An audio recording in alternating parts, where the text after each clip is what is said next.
You said that you were playing rugby? Like, Yeah. yeah? I'm a New Zealander. The All Blacks.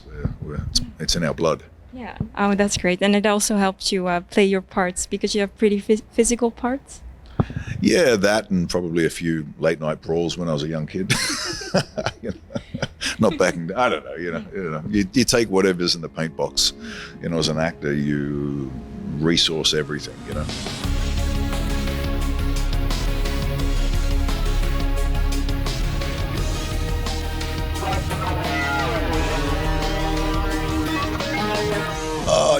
When they do a casting process to get people who are going to play gladiators, of course, their kind of prerequisite is looking for physical people, and I've got a lot of background in rugby, playing rugby, martial arts, boxing, athletics, dancing. So, I have been very physical my whole life. And then also they wanted people who were, a bit gritty, and I guess, that's probably one of the signatures of my acting, is I like to go deep with characters and get sort of into the layers. Yeah. I read that Crixus is actually a real person. Did you do a lot of background research to see what he was like? Yeah. I actually went to Italy, and I went to Mount Gargano in Italy where he died, and I went searching the mountain to try to find the spot where I thought he might have died, and I found an ancient ruin that was destroyed by the Romans in 100 AD, and I believe that he was going to Mount Gargano to meet the people that were there. Crixus means curly hair in the ancient Gaul language, curly hair. So I did the prequel after the first season, and because we were going back in time, we decided to make his hair longer, and we put a sort of a curl, a sort of a wave into it to try to,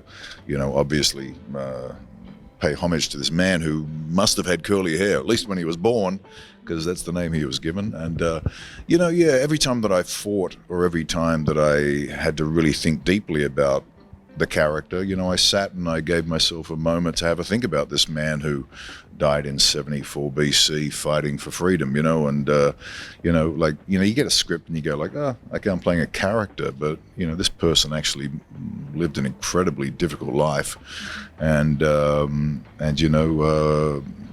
the fortitude to, partake in a rebellion against, an overwhelming force of Roman, he was in the center of Rome. He was in Capua with a bunch of slaves, and they decided to try to escape. That's like a small group of,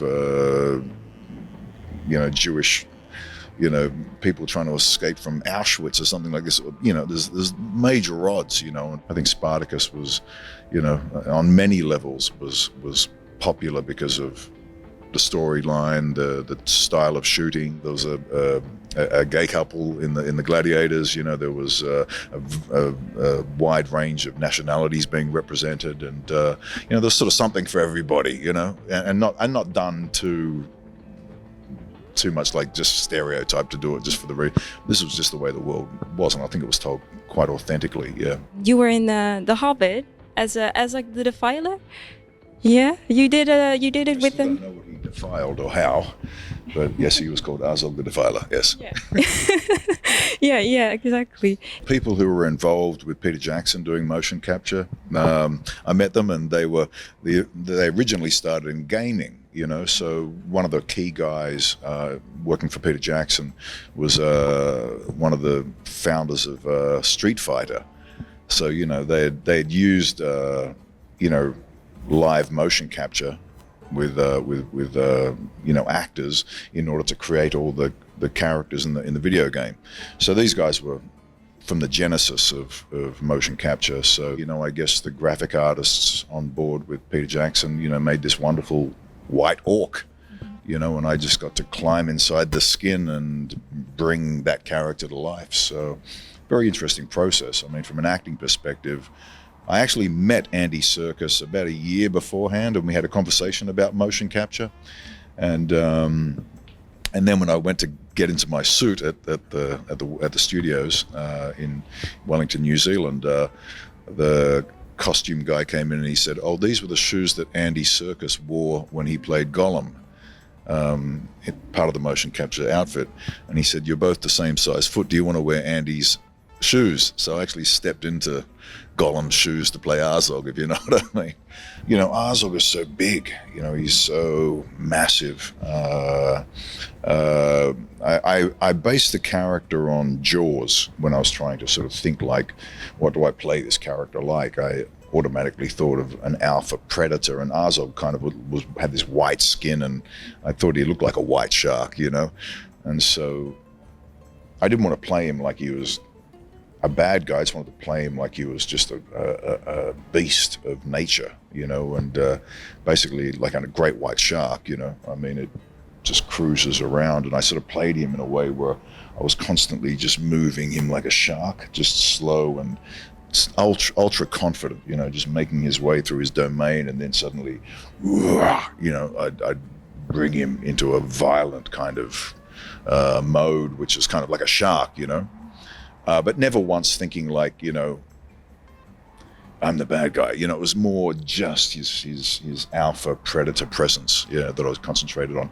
And then I thought the voice of James Earl Jones, you know, Empire Strikes Back, you know, "I am your father, Luke," you know, this deep voice. And so when I was doing the black speech, I'd be like, "Ubak de Luke knock," you know, like this.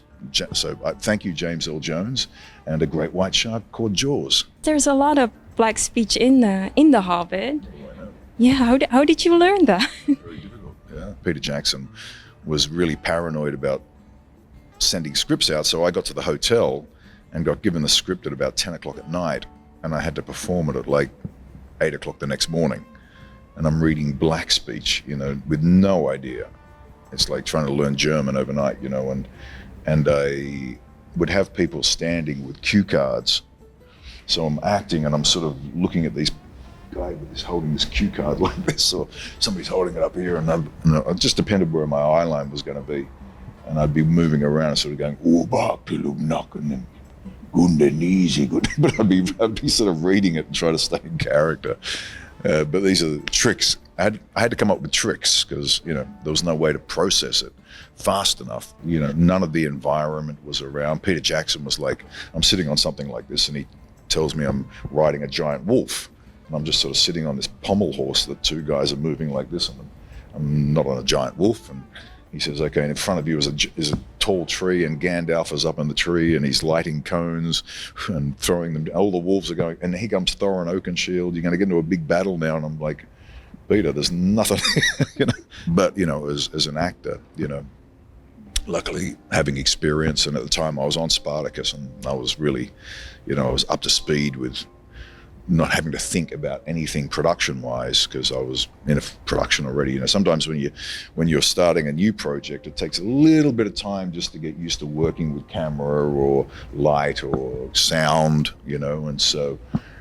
But I was up to speed, so when I got in there, they were actually very nervous because originally Azog had been played by a 7-foot actor, and Peter Jackson got into the editing and went, "Oh, it's terrible. The performance is terrible." And so they decided to digitally remove that actor and then bring me in as an addition to the film. You know, how they did it was mind-boggling in terms of cutting an actor out and then me performing and putting my performance in amongst all the other actors. It's really like the guys who had to do this job, the post-production guys, were like, their hair was going grey. When I met them, they were like panicking. They had 2 months before the premiere, and Peter Jackson decided to pull out the whole performance of Azog by the 7-foot actor and to bring me in to get it and have to reinsert it all into the film. One of the post-production guys came up to me and he went, "Oh, thank God you've done it so well," because I was thinking like, we're going to have problems. There might be acting problems. There might be all this sort of stuff, but it's like fitting together well. So, of course, a lot of people know you from the Jaarbeurs. What is your favorite part about being Deathstroke? My favorite part about being Deathstroke? It's just an iconic character. You know, I was in the airport in Vancouver and I was getting my work papers, and my agent rang me and she goes, "Oh, they've just announced your character on Variety," which is like this news blog site, magazine thing. And so I looked at it on my phone and I was like, "Slade Wilson, Deathstroke?" And I'd never heard those words in my life. And I went, well, that's not, because when I did the audition, they were keeping it under wraps. When I did the audition, it wasn't that name. And the guy behind the counter, who was the customs guy, went, "Oh, are you playing Deathstroke?" Because he'd known other actors to come through customs at the airport that were on Arrow. And I said, "Yeah." And he goes, "Oh man, that guy's badass. He's like the badass of the DC." And I was like, "Really?" So the customs guy at Vancouver Airport let me know I was playing Deathstroke. Or who Deathstroke was, yeah. I've seen a lot of people here at Comic-Con cosplaying Deathstroke. Deathstroke, yeah, that's a buzz. Yeah. What does that do to you when you see that the fan base is so active in it? I'm glad that I could be part of the re-emergence and the rebuilding of that character into because it's about 30 years old, 40 years old maybe. But when I saw George Perez and Marv Wolfman, they were like, "Thank you, we're getting money now." I said, "Oh, give me some." But I don't know. It was nice to wear the costume. Yeah.